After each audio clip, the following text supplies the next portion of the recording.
Olá, eu sou Ivana Moraes, sou historiadora e hoje estou aqui para falar de um assunto que é um tanto polêmico. O nosso personagem de hoje é nada mais, nada menos do que o Altíssimo, o Onipotente, o Todo-Poderoso Deus. Afinal de contas, por que uma historiadora estaria falando de Deus? Talvez fosse melhor um sacerdote de alguma religião, mas nós temos que admitir que Deus é um personagem histórico muito importante, mesmo sendo visto das mais variadas formas e chamado com os mais variados nomes. Ele é um personagem que está presente na história humana desde os primórdios. E aí as pessoas me perguntam, e você como historiadora, Ivana?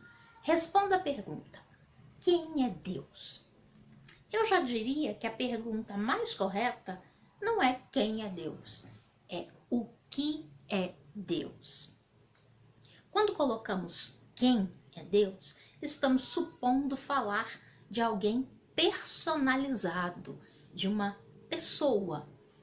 E Deus, sendo uma força, não pode ser tratado como pessoa, simplesmente. Seria limitar a sua existência a padrões humanos. Por isso eu acho mais adequada a pergunta: o que é Deus?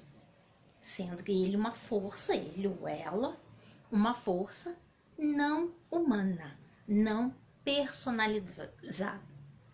Bom, a minha visão a respeito desse assunto é uma visão de quem estuda as religiões com olhos científicos. Eu não pertenço a nenhuma denominação religiosa, eu estudo e admiro todas as religiões de maneira científica.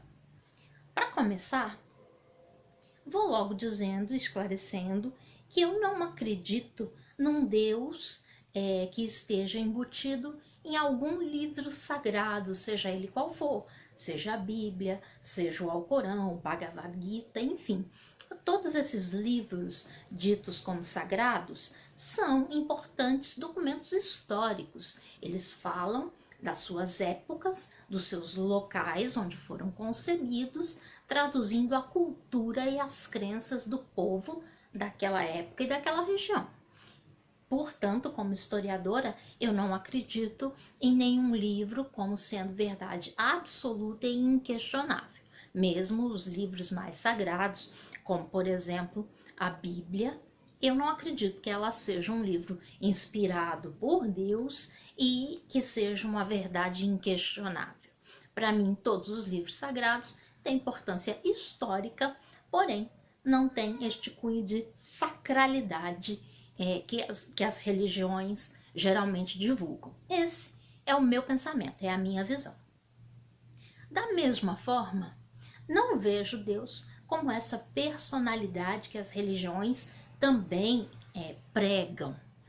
Vejo-o como força, uma força absoluta. Vou dar um exemplo disso.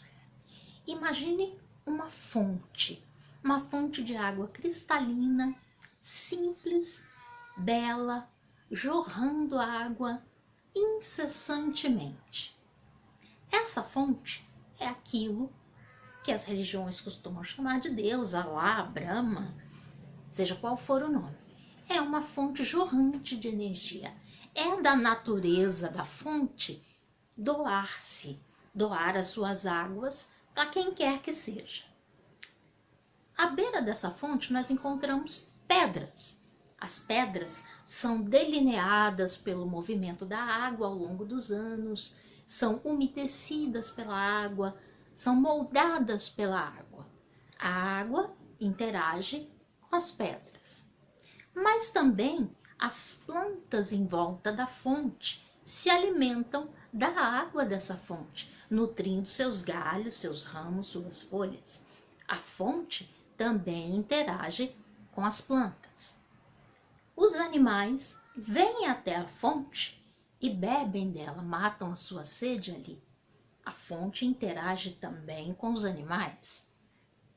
O ser humano vai até a fonte matar a sua sede, procurar suas águas para se banhar, para cozinhar, para lavar suas vestes.